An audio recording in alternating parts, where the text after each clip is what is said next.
This interview is with Dennis Zotai and Shoshana Wasserman. Interviewing for the Oklahoma Historical Society is Roger Harris. Today's date is July 23rd, 1991, and the location of the interview is in their apartment in Oklahoma City. Shoshana, I'll start with you. Where were you born? I was born here in Oklahoma City, 1964. And you went through the school system? Well, actually, it was in Norman, Oklahoma. Yes, I went to school here through the 7th grade, moved to California, lived out there for 4 years,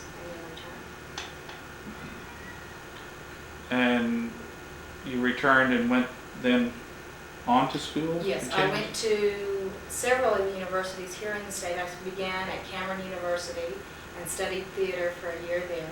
Then I continued on to Central State University and studied business and marketing and the humanities.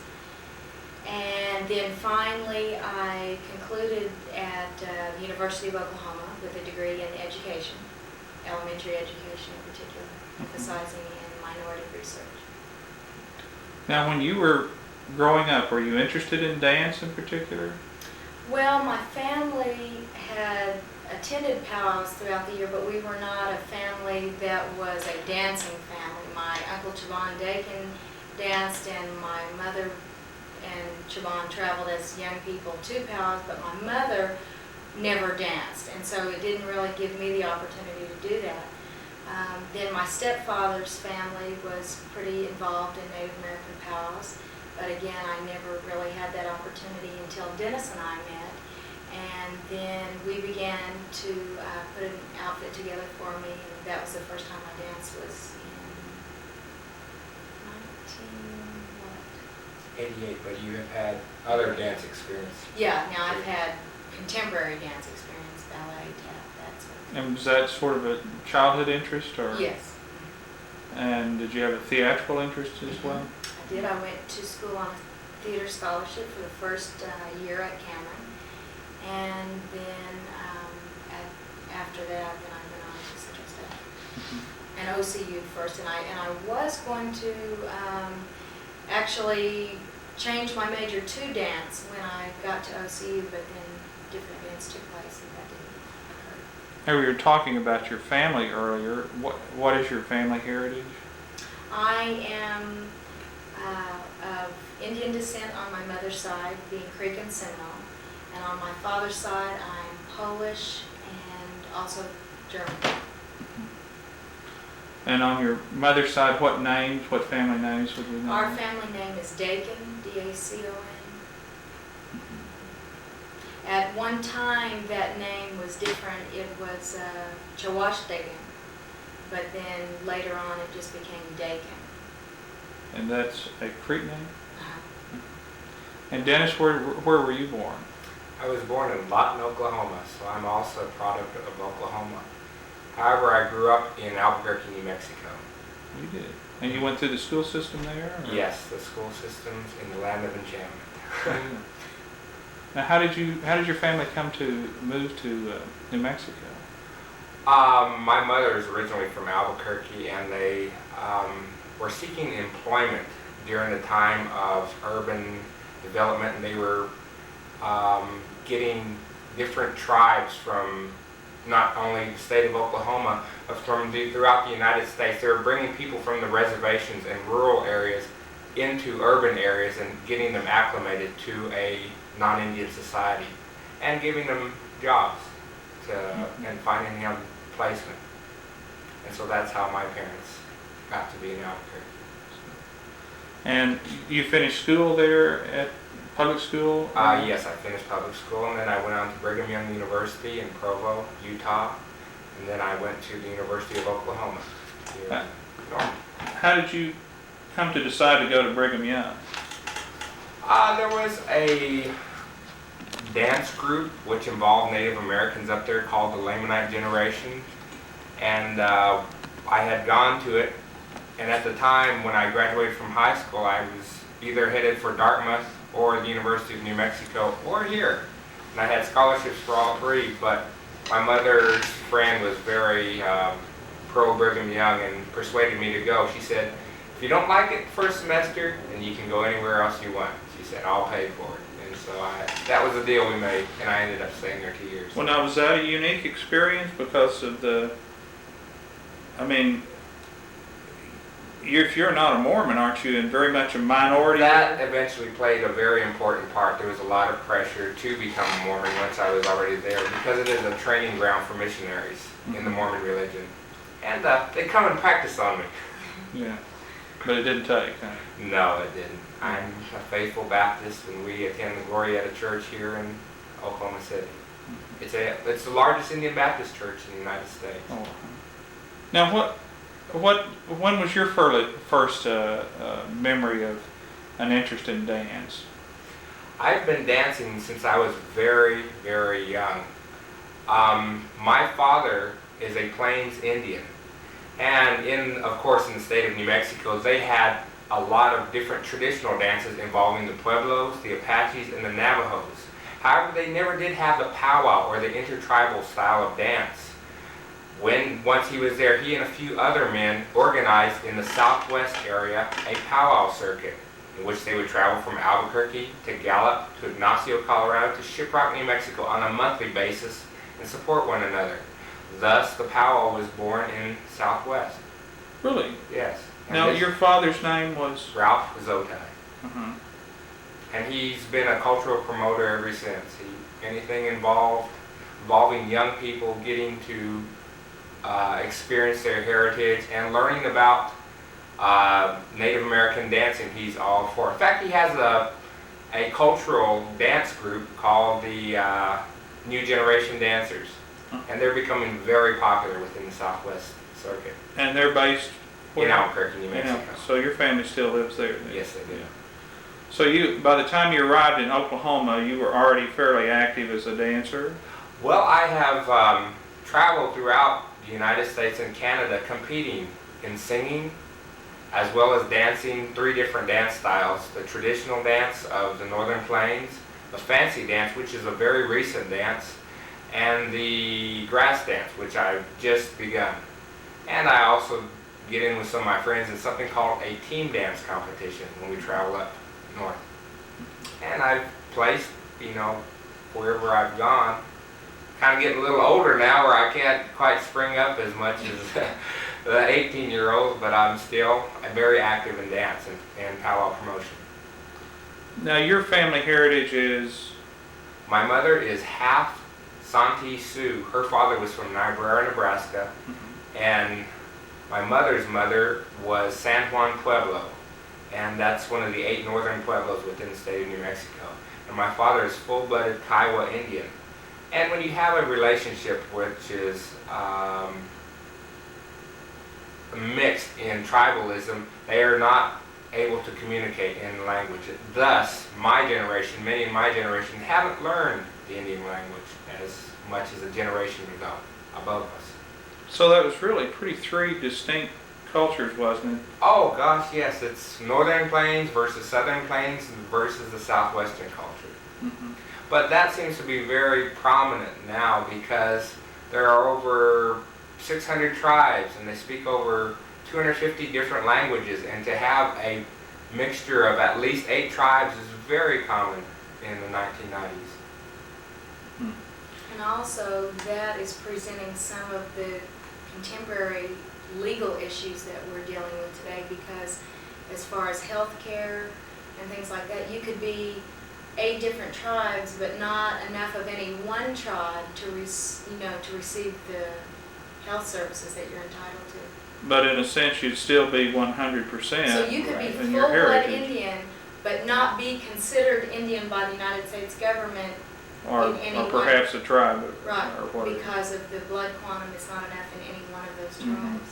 So those are kind of issues that are important today because of that. Now, was there a consciousness, Shoshana asked you first, was there, now, Shoshana, when did you first recall a consciousness of having a specific interest in your own cultural background? I think what I can relate to you is the strong disinterest that I had for a long time.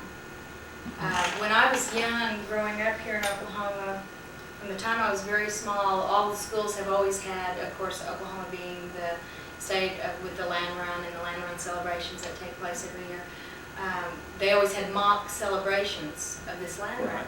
And I can remember every April when that land run time would come around, well, at the beginning of the school year, you know, they would call all the students out that were Native Americans, and you had to go to this assembly meeting.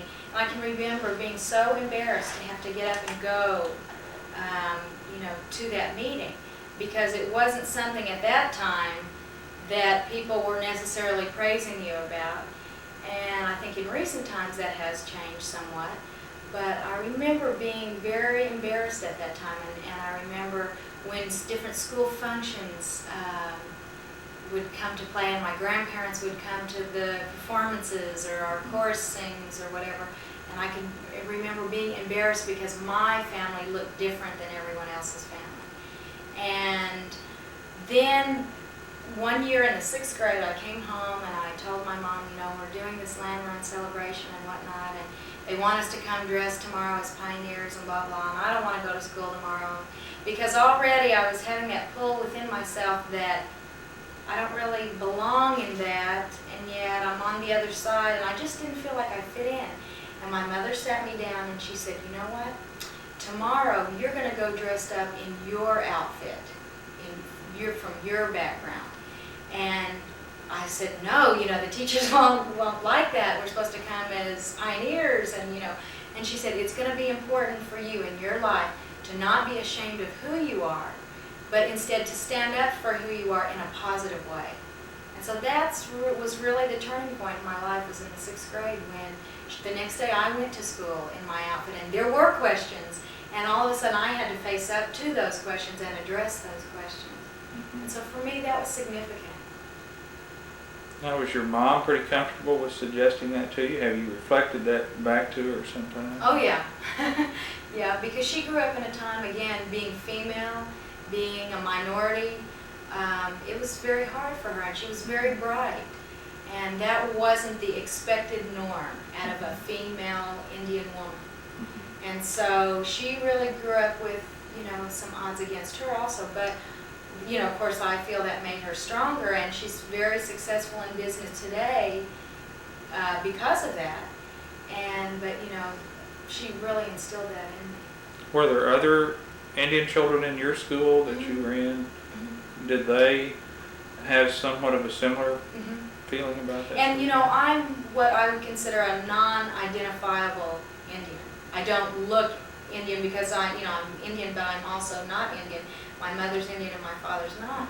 And so what would happen to me in my circumstances, I would be sitting with other children that perhaps didn't know I was Indian, and comments would be made, or you know, I would have to hear the things that maybe they wouldn't say to someone who was identifiably Indian, and that made me even more ashamed, because I tried to just fade into looking like them, being like them, acting like them, so that it wouldn't be noticed. Whereas, you know, at a later time I realized that that wasn't, you know, the way to handle it. But now the native culture has come to be more dominant in your thinking, do you suppose, in terms of your sense of what is important and valuable? Definitely, my values. And, you know, I lived with my father for a time, and he is of the Polish descent, and he is Jewish.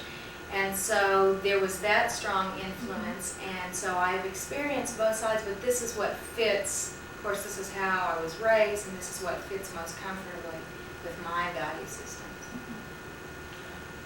Dennis, do you remember that when you were growing? Now, you left Lawton at what age, roughly? I was too young to remember that. Too young. Yes, all I remember was Albuquerque. So how was that in Albuquerque in school? Was there a consciousness, were there enough Indians there to feel a consciousness of being Indian, or? The Indians in New Mexico blend in very much with the Hispanics. There's a much larger Hispanic population there. And so if you were dark skinned, you were naturally assumed to be Hispanic. However, we do have a story about me which is called Story of Dennis, which was about my first day in school. When I walked into school, my teacher sat me up in the front of the classroom, and she walked up to my desk and said, "Dennis, tell us a little bit about yourself." And I was pretty shy back then, and I looked down and I started talking about myself. And she lifted my chin up and she said, "Dennis, look at me in the eye when you're talking to me." And it was something I wasn't used to. And so I looked at her, and as soon as she let go of my chin, my staring went back down, and I started talking about myself the best I could. And she said, "Dennis, you're not showing any attention to me. You need to learn how to pay attention a little better." And so she said, "Dennis, we're going to start this year off right. I want you to go stand in the corner until you can learn to show me attention by looking me in the eye." And I remember walking in between the aisles in front of all those kids. And when I got to the corner, I was very embarrassed, confused, and ashamed. And I didn't know what I'd done wrong. So that evening I went back to my mother and I said, "Mom, I never want to go back to school again, ever again, because my teacher embarrassed me." She said I wasn't paying attention to her because I didn't look her in the eye. I didn't look at her. I didn't know why I didn't look at her, but I just couldn't. And she said, "Dennis, you've learned a very important lesson today. You're a young Indian child. And as an Indian, you need to be proud of who you are. She said, I know your grandfather has taught you to show respect by looking down and listening with your mind and with your heart. And that's the way you were raised. But you're entering school now, and you're going to have to learn to deal with the non-Indians. Thus, when you talk to non-Indians, you look at them in the eye, and that's how you show them respect their way." And she gave me a big hug, and it seemed to be okay. And I finally learned that there was a distinction. I was different than everybody else because I was raised with different values. And I know so many Indian children throughout the United States have these values, but they're not recognized. So in a sense, you really were showing respect. And Oh, yes, most definitely. And especially in that part of the country, that seems puzzling, doesn't it? Not really. The Indians, I would say, are always, well, across the board, are more reserved because that's their cultural upbringing. There are so many different types of cultural norms which Indians aren't used to. And so a lot of Indians prefer to be around other Indians. But if they've gone to another, into the cities and were raised in the cities, then they don't really pursue their Indian heritage. And so you have one extreme or the other. And that is how it's getting to be in the 1990s. And you rarely find someone who can jump into either one. Was there a conflict between the Hispanic population and the Indian minority? No, I really Didn't couldn't feel say. that? No, I couldn't say there was, not in New Mexico. How about when you went to college, though? Was that a very different experience? Oh, yes. Because at Brigham Young University, I got involved with all types of different organizations and clubs, and I was in this performing arts group in which we traveled through Scandinavia and all across Canada and the northern U.S. And I was used to staying in, host families' houses and meeting all types of different people, and I became very open and aggressive. And so when I went to the University of Oklahoma, I immediately joined a fraternity and started getting involved again. And the other Indians, when I finally went to a Indian club meeting, said, "You're not Indian, you're an apple. You don't even come around Indians." And that really hurt me a lot. Now, what does apple mean? Red on the outside, white on the inside. And I felt real bad about that because, heck, I knew darn good and well I could sing better than they could, I could dance. I knew my heritage, I knew where I came from, and I had never been challenged like that until I had come, my own people kind of like put me down. Mm-hmm. But little by little I became more and more involved in the university community, which had a large Indian population, and I finally made a place in there. And I would think that fraternity life would be pretty dramatically different from. Yes. At the time, there were only 6 Indians in the whole fraternity system out of the 500 Indians that attended the University of Oklahoma. I mean, 6 Indian males. And there were just a few of us that were identifiably Indian. Now, when you became interested in studying dance, what occurred to you, Dennis? Did you think of, well, what kind of dance? I don't look for categories. Well, I had taken formal dance at Brigham Young University, dance along with singing. And I've learned music theory and, how to put chords together and different movement. I've been able to express myself in modern dance. However, my forte is really learning about different tribal dances. I've traveled all my life through Alaska, Florida, New Hampshire, Southern California, learning about dances. And I participated in many different other dance groups, dance troupes. And I thought, we have a beautiful culture, and Indians aren't recognized very much anymore except in the Museum of Natural History, right next to the dinosaurs. But we have a very living culture, and it's dynamic, and it's evolving. Why doesn't anybody know about it? And so I and my father in Albuquerque put a dance company together. And in every sense of the word, we tried to portray many different tribal dances as an art form and be recognized for it. And so once they became successful, it was time to branch out and come here to the state of Oklahoma, where they also have a large Native American population, and start this same light, of enlightening people and bridging the gap of understanding that we are a culture which is viable and within reach. Did the idea occur to you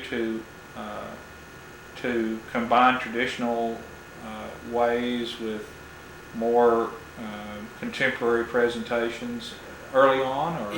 Well, yes, it did, because I had performed in non-Indian performing arts groups. I had traveled all over the world with a group called Up With People, and I had traveled with some professional dance groups here within the United States, and they'd always like me to do a little, give them a sampling of Native American tradition, which I was always happy to do. But I saw that my dancing in Native American had a wide appeal, and that the public was eager to see even more. And so I got together with Shoshana, and with her theater background, she choreographed all our dances, which are sometimes half a day long, into 3-minute to 8-minute segments. And we are able to give our audiences a glimpse of different styles of dance and different techniques and costuming that are used, different songs, because Indians are so different, and this needs to be publicized. Now, I know that both of you represent your own cultures in terms of the dances you do, as well as music and so on. But you also represent other cultures as well. One of the things that we did when we organized here in Oklahoma was we sat down, Dennis and I, and said, okay, what do we want to do with this dance company other than just entertain? And we decided we want to educate while we're doing this. And so we developed these 4 basic concepts, and really just about all of our shows or workshops are centered around those 4 concepts. And we just sat down and we thought, what 4 things are really important? What are the 4 things that we want the audience to walk away with? And so the first thing right off that we came up with was that we want the audience to know that Indians are different. We are not all alike. We're not one lump sum group of people. That, like he was saying before, there are over 600 tribes in the United States. And our languages are different, and so therefore our dances are different, our styles of dress are different, our daily living is very different, and so we wanted that idea gotten across to the audience. So what we did was we said the best way we can do that is show the audience that it's not just all contemporary powwow style dancing, that we can do a dance from a tribe in the northwest coastal area, and we can do a dance that's from a tribe in, say, the southern plains area, and that way the audience themselves can see the differences occurring in costuming. They can maybe hear some of the differences in the songs, and they can see some of the differences in the actual dance themselves. So that was the main thing.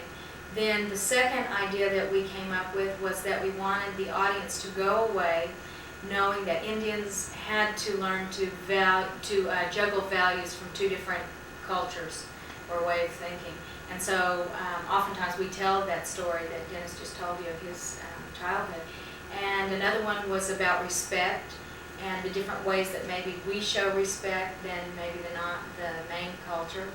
And finally, that television and the movies has created stereotypes about Indians that we're trying to dispel. So that's kind of the four ideas that we try and get across in all the work that we do. I was just going to say that Indians have never been allowed to tell their own story until recently. We've always had non-Indian filmmakers, non-Indian politicians, and non-Indian actors. You know, if you were brown and barely looked like an Indian, then you could portray an Indian on the movies. And the books, of course, written by authors. Many came into the Indian community for 2 years and left, and all of a sudden they were authorities on a certain area, or all Indians, you know, and could speak. You know, we, as Shoshana and I, as the Great American Indian Dancers, we represent Indians, but we can't speak for all Indians. However, we're trying to dispel as many of the stereotypes that have been detrimental to our people as possible. Because in the movies, Indians aren't portrayed in a good light. They're portrayed as bloodthirsty, as murderous, wagon burners, alcoholics. You know, everything negative is Indian, you know. And young people watch these. And we recently did a show for young people, a young children's performance. And afterwards, a young boy came up and hugged us. And he was crying. He said, "Now I know Indians aren't all bad."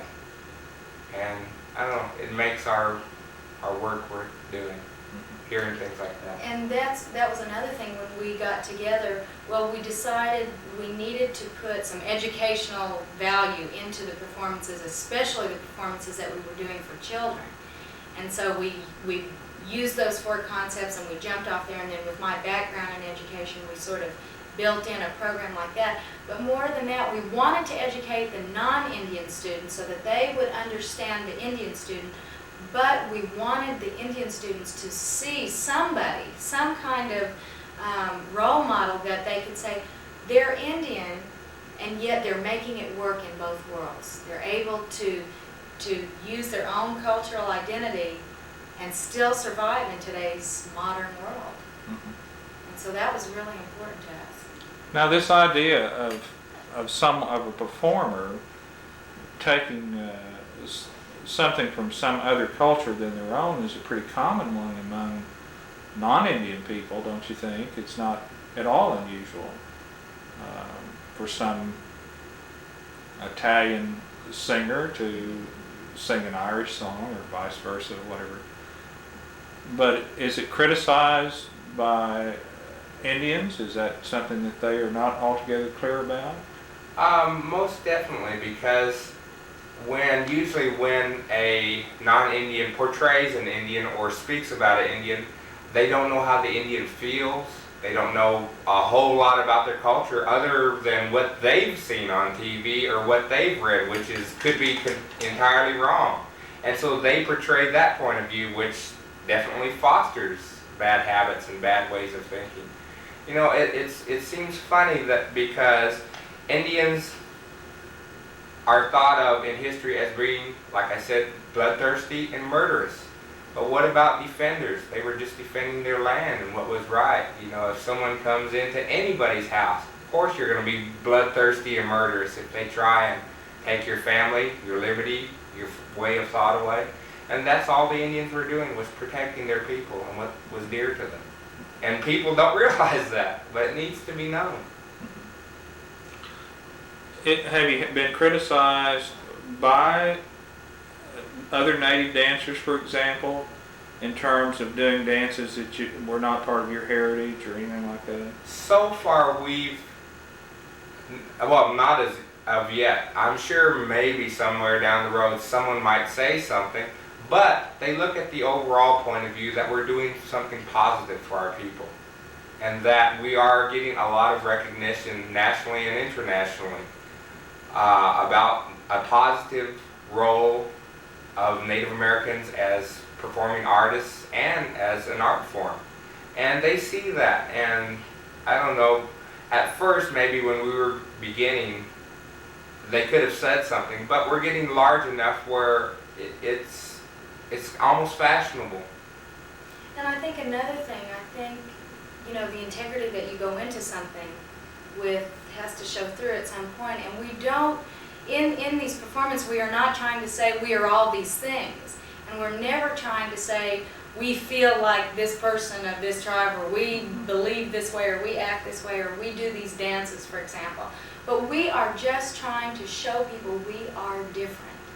And we do the best that we can in portraying the dances as accurately as possible within a given time frame and within, of course, a contemporary theatrical stage setting.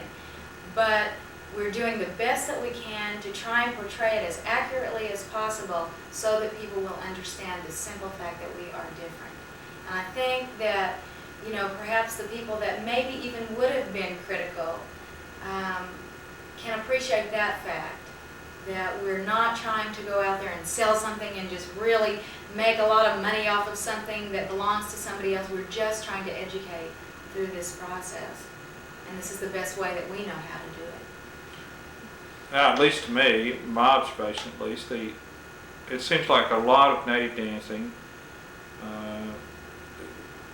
seems to have a great deal of grace to it. And even that doesn't have a great deal has some, but your performing seems to be a combination both of the traditional and modern as well. Is that accurate? Well, I think that's very accurate, especially right now. What we have done is we have taken the basic dance, and as he was saying, like there might be a dance, for example, the eagle dance that we do, or a lot of the different Pueblo styles of dancing. Oftentimes they have a whole day centered around these dance celebrations, and these dances might occur over a long extended period of time. Well, we could not, expect the audience to sit through 4 hours or, something of dance like that. And so we try and pull out the highlights of that dance and condense that down into, say, 2 or 3 minutes.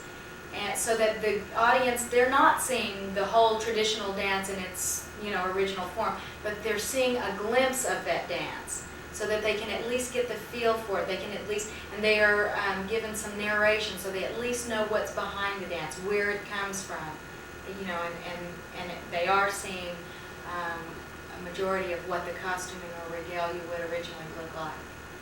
And when you're doing a dance from another culture, what kind of source do you prefer to look for, at least, or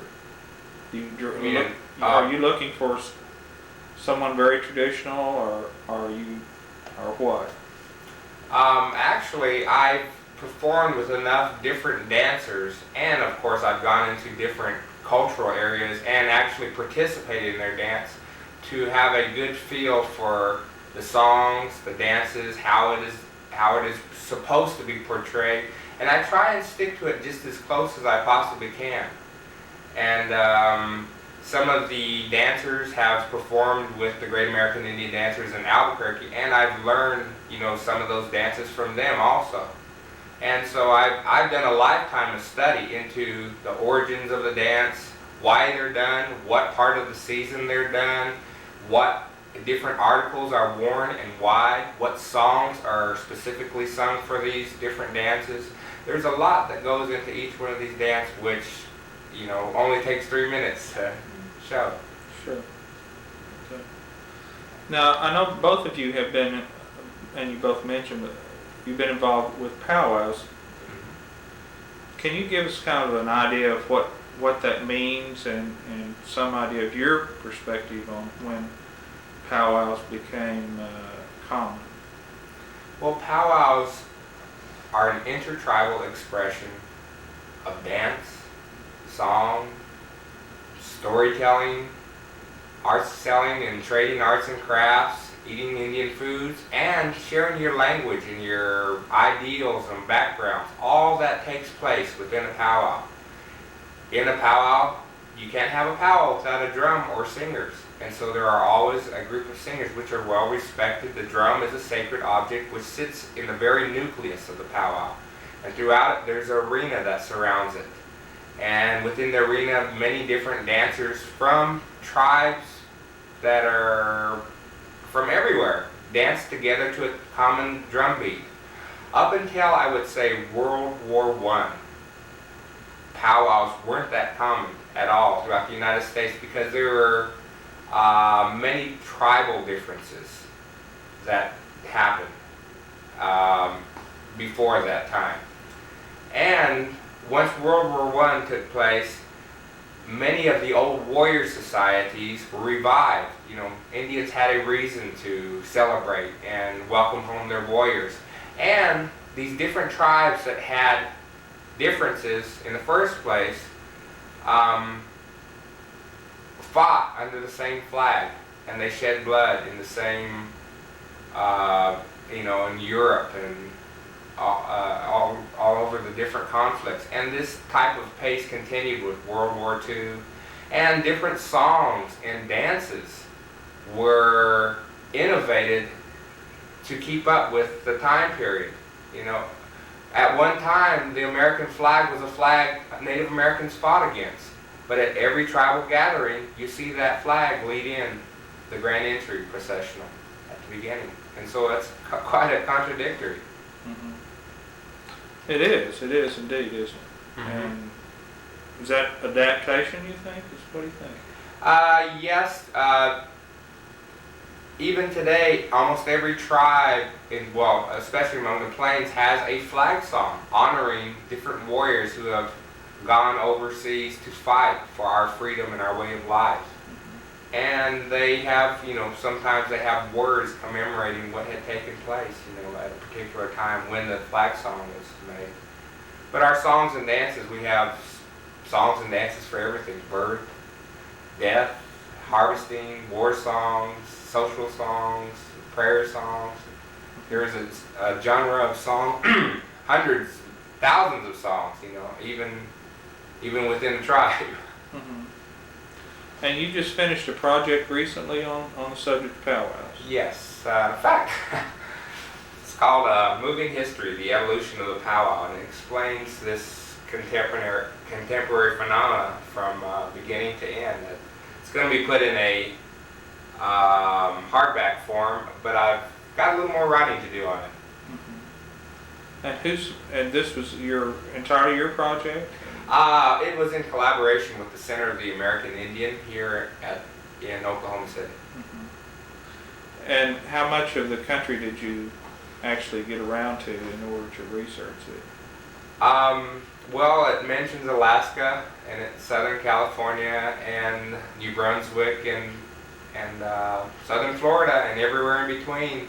There are powwows taking place every single weekend. And even in fact, within our state of Oklahoma, we have at least 4 powwows going on every single weekend. So did the both of you sort of combine this effort? And No, this is all his lifetime of work and research in this book. Mm-hmm.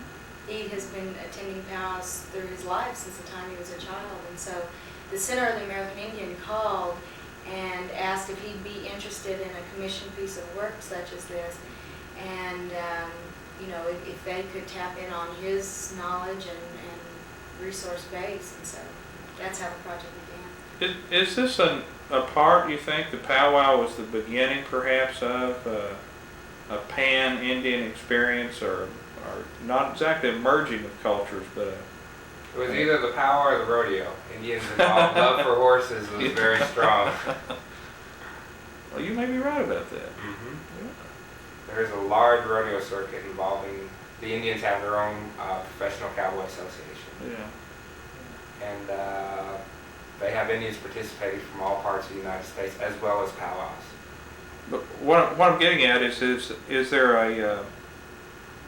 do you have a consciousness of a sharing of culture that is starting to be acknowledged? In other words, people from Oklahoma who may know little of Sioux, for example, quoting Black Elk, or someone from New York State telling a same-day story, or something that just seems completely unusual or not out of place, but out of sync maybe with their own culture?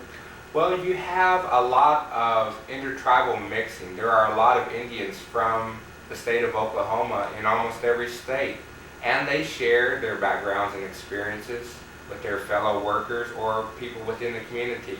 And when you're in a large city, you have a feeling, well, some Indians have a feeling to bond with other Indians, whether it be moving into the same neighborhoods or trying to foster these powwows in a Native American Indian center. And almost all the large cities have a large Indian center. And then you have a lot of intermarriages between people of different tribes, so you have now very distinct tribes coming together and, you know, creating a whole nother generation of intertribal children, really, you know, that are belonging to a lot of different tribes. But this is a good way of expressing Indianism, and it's all the tribes do it now. I don't think there's one tribe that isn't exempt from doing the powwow style of dance, because most tribes didn't wear the feathers that they wear. That is a Plains Indian style of dress. And in fact, the powwow itself is not something that was experienced by the majority, or not the majority, but a great deal of the tribes. For example, my tribes, the Creek and Seminoles, did not attend powwows or have powwows. They had their own types of tribal dancing that occurred, but now you'll see people from those tribes coming into that powwow arena because, again, it's a chance to bond with other Indians. And, you know, at a time now where there's so many cultural distinctions between different groups, Indians in a way are sort of the lost, forgotten minority. And so it's a way of banding together, you know, to be strong. Yeah, support group almost. Yeah. Well, there's a lot of message in your performances now. Is that the motivation, or is it art, or is it some kind of combination of that? It's a combination of both, because we want to be recognized as a legitimate art organization. However, we want to make our people proud too of their own culture, and it can be accomplished through our company. And if we can take art and take it a step farther and help people to understand another group of people through that medium, which they are most comfortable and non-threatened by. You know, a person can go and sit in a theater and watch art for art's sake and enjoy it and not feel threatened and learn something, and little by little changes, I hope, can start to evolve in the way they think about that group of people. And so what we're trying to do through art is send messages out that we're not what you think we are. We're not what's on TV. We're a real, dynamic, exciting culture. And take the chance, get to know us, you know. And one of the things that we always try and do with each of our performances is after the performance we try and have some kind of an activity, be it a reception or whatnot, so that we don't remain those players up on the stage. And so that the audience then can intermingle with our company members and see we're real people. And we're not just, because we are bringing out regalia that, again, in their mind, keeps us in the past, even on stage.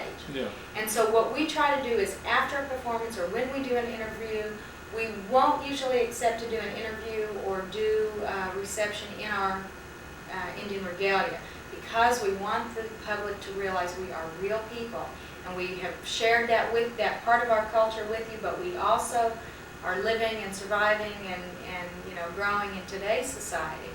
And so that's really, you know, what we're trying to do through this medium of art. Well, I know sometimes people dress fashionably, sometimes because that's their nature and they have a particular fondness for that kind of thing, which probably is true of y'all, but do you also do that to sort of emphasize what you were saying then? Well, I think we enjoy clothes, both of us, just for clothes' sake. Yeah. But yeah, I think one of the statements that we're trying to make is we're alive. We're in today's society. One of the things that we have included just this year in our children's performance is MTV is a very popular television show, which is showing music videos, and that's something really that is a contemporary sort of thing these days. And so we try and tell the children, we like MTV, and we try and relate to songs that are current on the radios today, or television programs, or movies, and say, we watch this movie too, or we do this, to always emphasize that fact that we are not something that is living in the historical past. We are alive today, and we're evolving. You think that makes you more approachable for the? Well, we try and relate and give experiences that that young people will know about. Otherwise, they'll become real bored with just hearing, us lecture. Mm-hmm. We try and give them positive experience, that eating a McDonald's hamburger or hearing a rapper. We try and include this in our show. So that we become real people to them, and not just this performer or whatnot up on stage that they can't relate to. We And try then and we- give them experiences to relate to. And then we bring them into our world and let them participate in our dances. And it's a good cultural exchange. And we even try and offer them an opportunity to see through our eyes and experience some of perhaps what we may have experienced. For one example, one story that we always tell is, we try and encourage, I think oftentimes Indian people have been approached with some real stereotypical approaches by non-Indians, and the non-Indian people are not trying really to offend or to appear ignorant. They're trying to find some way of reaching in and communicating with that Indian person, and they really don't know any other way of doing it. And so oftentimes they'll come up and say, how, or they'll walk up and they'll make this sound. From the time we're little, we hear this woo, kind of sound. So they'll do something like that. And Indian people, they just cringe and they think, just come and talk to me as a person, not, don't present all of that to me. And so what we do is we go into the schools and we tell the kids, don't walk up to someone who's Indian and do that. Imagine if I came up to you and did, we relate something that they can experience. And so it gives them something to attach to. And for the first time, they see why you don't go up to someone who's Indian and do that. And for the first time, they have some realm of understanding. And so We're like that's- the drug people. You have to Yeah. reach them where they're young, and that generation will grow up understanding. Recall for us, if you would, some of the places that you guys have performed, not in Oklahoma necessarily, but elsewhere outside of the state, if you would. Well, we did a series of shows in Alaska. We've been throughout the state of New Mexico. We've just been accepted to the Mid-America Arts Alliance, which is a 6-state region, and we're starting to do shows within Nebraska, Kansas, Missouri, Arkansas, Texas. We've toured Texas extensively. We've been down to Florida, up to New Hampshire, out to North Carolina, and we've done overseas tours. We've been to Italy, England, Germany, and we've last year we went throughout Mexico, and this year we're going to Yugoslavia and Poland. But I need to mention something about next year is a very important year within the Indian community and the world. It's the 500-year anniversary of Columbus's coming to America, and it's the Quecentennial, and it's going to be celebrated not only in America but throughout Europe. And in Poland, I am to give an opening speech as soon as we arrive to the press and to their various dignitaries about the state of the Indian here in 1990. And so I'm preparing that speech right now, and it is a doozy. Yeah. I think the rest of the world is very interested in the Native American, perhaps even more interested than in our own country here. And they are very anxious to see next year, what is the Native Americans' reaction going to be to this big celebration of Columbus discovering, quote unquote, America. There are a variety of reactions that will probably take place. We choose to react in a way that is not quite so angry or perhaps as militant in nature that as some people would see. And instead what we're trying to do is say, it happened. These are some of the things that have occurred because of it happening. Don't forget that it has happened. Let's not wipe it away and pretend that it's not there. So what we're interested in doing is rewriting an accurate account of history, and yet we want to take it from that point and turn it into something positive. Now this is where we're headed into the 21st century as Native Americans. And we don't want to get quite so bogged down in living in what has happened. But we don't want people to forget what has happened either. And so what in fact, we've developed a children's concert for next year that centers all around these issues of trying to educate the young people about what has happened and where we're headed, and the contributions that Native Americans have made to this country. And I think next year is going to be a very important time for Native Americans to stand up and voice where we are today and start bringing recognition to, our culture. And it's a time for change for us. There's a bill right now that's pending in Congress to make November American Indian Heritage Month. Not only for this November, but especially for next November, and hopefully it will carry on. And it's just, next year also in our own house here in the state of Oklahoma, they're trying to make the year of the Indian next year. And it's because most states are going to make this the year of Columbus's discovery of America. Whereas Oklahoma, since we do have the largest, for the first time, Indian population in the United States, that is what our contribution as a state is going to be. Well, many Indians here had this experience, have they not, with the constant, your reflection about the celebration of the opening of Central Oklahoma 89er Day once a year. So we already have that consciousness here, perhaps that other states have not had to learn from. Now, who's sponsoring the trip to Europe? We're being sponsored for this trip to Poland by, of course, the biggest organization is the Foundation of International Cultural Exchange. And they have an office in Tulsa, Oklahoma, and they also have an office in Paris.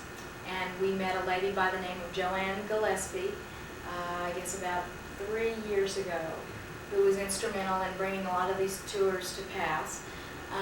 And then also American Airlines is going to be one of the sponsors. The United States Information Service is another sponsor. American Council in Poland and Yugoslavia. Yeah, the American Council in Poland and Yugoslavia. And what sponsor am I leaving out? Well, now, why Yugoslavia and Poland? Is there any particular? We do a festival circuit, a dance festival circuit. Usually there are other dance groups at these different festivals which come from all over the world, and we represent the United States, and sometimes we're the only group from the United States represented.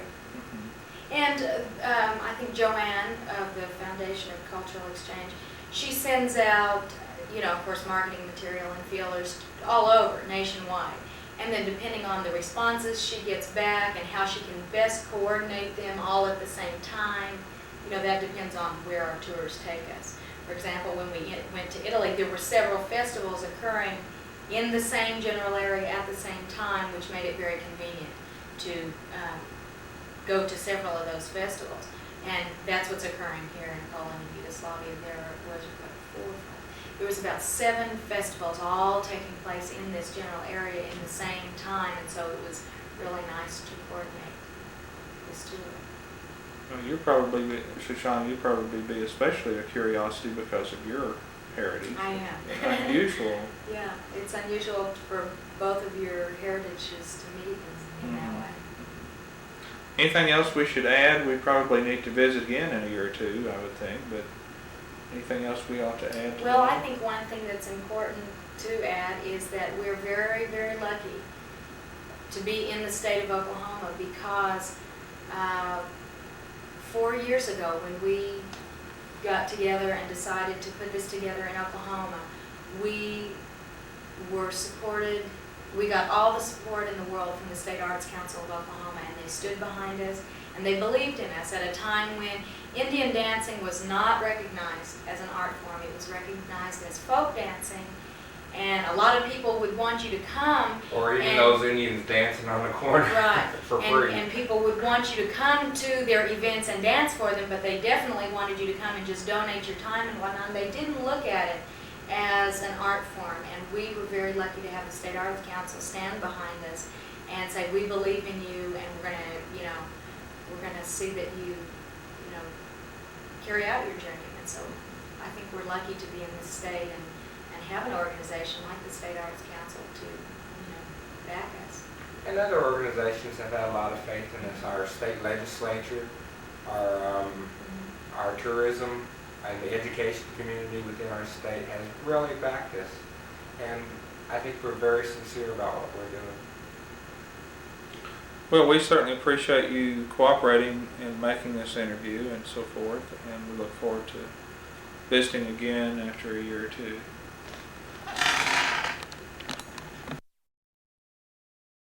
This concludes this interview with Dennis Zotai and Shoshana Wasserman.